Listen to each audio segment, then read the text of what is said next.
नमस्कार, मैं हूँ विनय सिंह। आपका बहुत बहुत स्वागत है। और आज बात की शुरुआत करेंगे जिसमें बताएंगे कि झारखंड में वैकेंसी को लेकर इतना क्यों प्रॉब्लम चल रहा है, और वहीं बिहार में चुनाव समाप्त हो जाने के बाद ही 1,53,000 वैकेंसी की घोषणा कर दी गई है। 90,000 टीचर भी बहाल करने के संकेत दे दिए गए हैं। लेकिन झारखंड में बच्चे उत्तीर्ण करके बैठे हुए हैं, लेकिन यहाँ पर किसी प्रकार की कोई भी अभी तक ऑफिशियल जानकारी नहीं आ पाई है। जो जानकारी आती है सोशल मीडिया के माध्यम से, उसमें सिर्फ संभावना होती है। जैसे हाल में 25,000 वैकेंसी को लेकर दावा किया जा रहा था, जिसमें ऑफिशियल कोई भी लिंक नहीं जुड़ा हुआ है और ऑफिशियल उसमें जानकारी नहीं दी गई है। झारखंड में भी चुनाव के समय एक साल में 5 लाख रोजगार का वादा किया गया था, और ये उम्मीदों पर खरा भी उतर जाती सरकार अगर इसमें से कोई घोषणा कर दी जाती। एक साल होने को है। वहीं दूसरी ओर बिहार में सत्ता पक्ष और विपक्ष दोनों ने रोजगार के बड़े बड़े वादे कर दिए थे। विपक्ष जो इस समय में विपक्ष में ही रह गया, उसने तो 10 लाख रोजगार का वादा किया था कि एक साल में 10 लाख रोजगार दे देंगे। लेकिन सत्ता पक्ष में रहे लोगों के ऊपर ही भरोसा हुआ लोगों को, और आते ही सत्ता पक्ष के लोग, मतलब नीतीश कुमार के नेतृत्व में जो सरकार बनी, उसने 1,53,000 नियुक्ति की घोषणा कर दी है, जो 2021 में पूरा कर दिया जाएगा। यानी कि प्रति वर्ष अगर 1.5 लाख भी नौकरी दी जाती है बिहार में, तो 5 वर्षों में ये आंकड़ा बढ़कर के 6.5 लाख का हो जाता है। झारखंड में प्रत्येक वर्ष 5 लाख नौकरी का वादा किया गया था, लेकिन उसमें अगर 5 वर्षों में देखें तो 25 लाख नौकरी मिलनी चाहिए, लेकिन अभी तक ये आंकड़ा शून्य पर है और एक साल चला गया है। आने वाले 4 वर्षों में सरकार की ये जिम्मेवारी होगी, लेकिन ये देखना पड़ेगा कि क्या सरकार वास्तव में नौकरी करवाना चाहती है। ऊपर से एक और डेटा आज प्रकाशित हुआ है, जिसमें ये चीज़ें आई है कि झारखंड प्रति व्यक्ति आय के मामले में 25वें नंबर पर चला गया है। यानी कि बहुत खराब स्थिति है झारखंड की। कर्ज के मामले में भी झारखंड बहुत अच्छे नंबर पर नहीं है, उसकी रैंकिंग बहुत ही खराब है।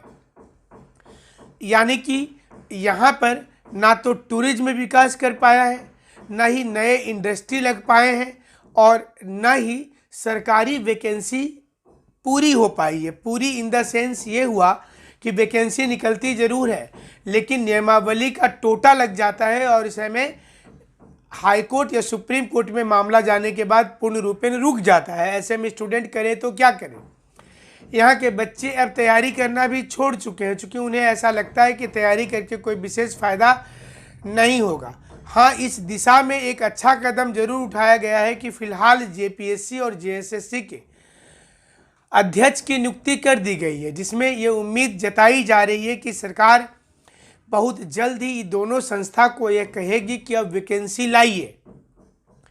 कुछ वैकेंसी सुप्रीम कोर्ट के चलते रुकी हुई है। सुप्रीम कोर्ट में मामला चला गया है, जहां पर सोनी कुमारी के नियोजन नीति पर आज सुनवाई भी हो रही है।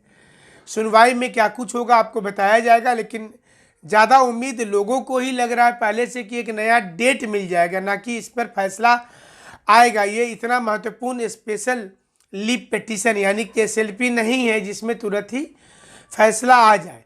अगर बेरोजगार युवा 2 साल और बेरोजगार रह जाते हैं तो इससे क्या फ़र्क पड़ जाएगा।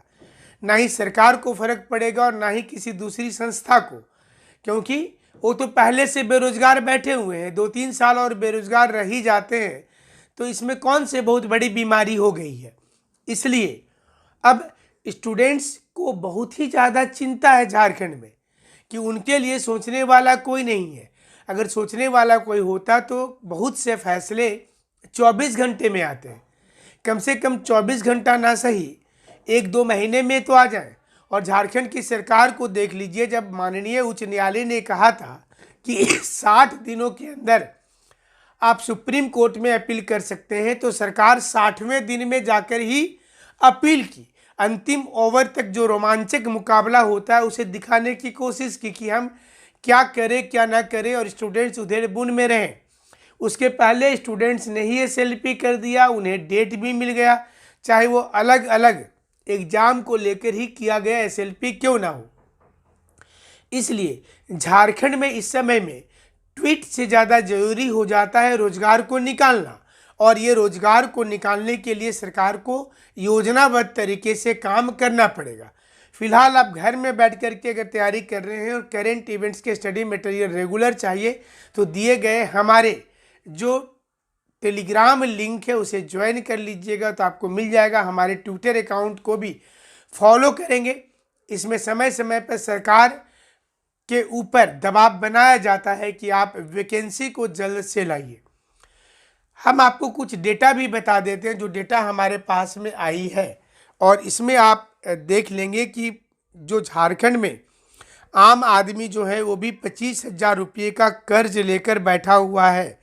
प्रति व्यक्ति आय के मामले में गोवा जहां पहले नंबर पर है, झारखंड 25वें नंबर पर।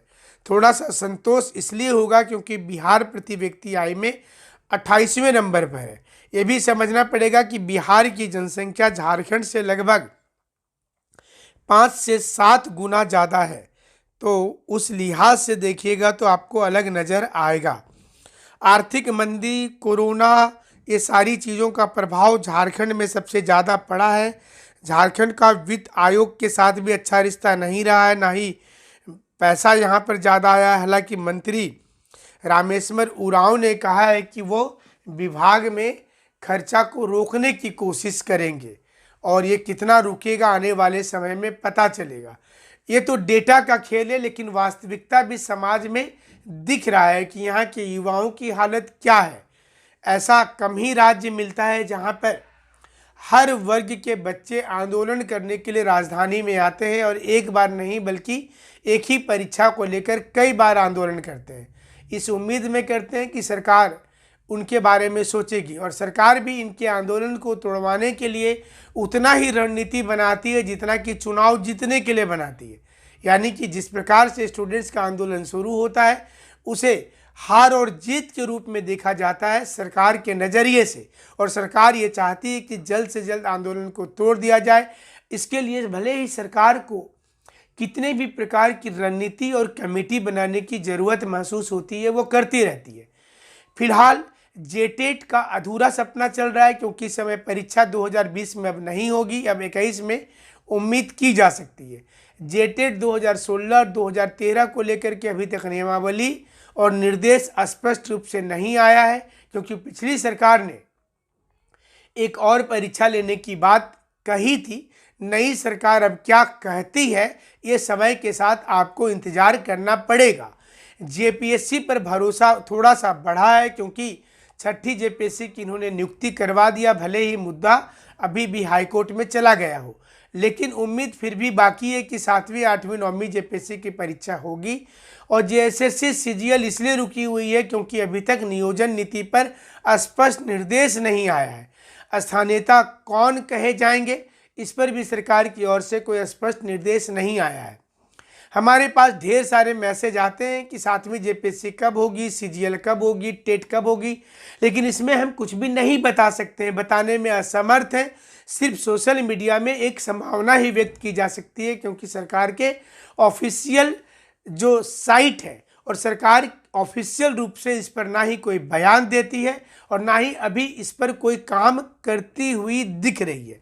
यानी कि सब मिलाकर आपको इंतजार करना है। बीच बीच में कोई मंत्री के मुंह से ऐसी आवाज़ आ जाती है कि वो कुछ वैकेंसी लाने वाले हैं, और सोशल मीडिया में बाढ़ सी आ जाती है कि झारखंड के युवा तैयार हो जाइए, आपकी सपनों का उम्मीद सामने है। ऐसी कई चीज़ें आने लगती हैं, लेकिन ऐसा कुछ झारखंड में होने वाला नहीं दिखता है। आप झारखंड के साथ दूसरे राज्य की भी तैयारी करते हैं तो आपके लिए फ़ायदेमंद होगा। हमारे साथ आप जुड़े रहिएगा सच्चा विश्लेषण के लिए और सच्ची बात के लिए। हमसे जुड़ने के लिए आपका शुक्रिया, धन्यवाद।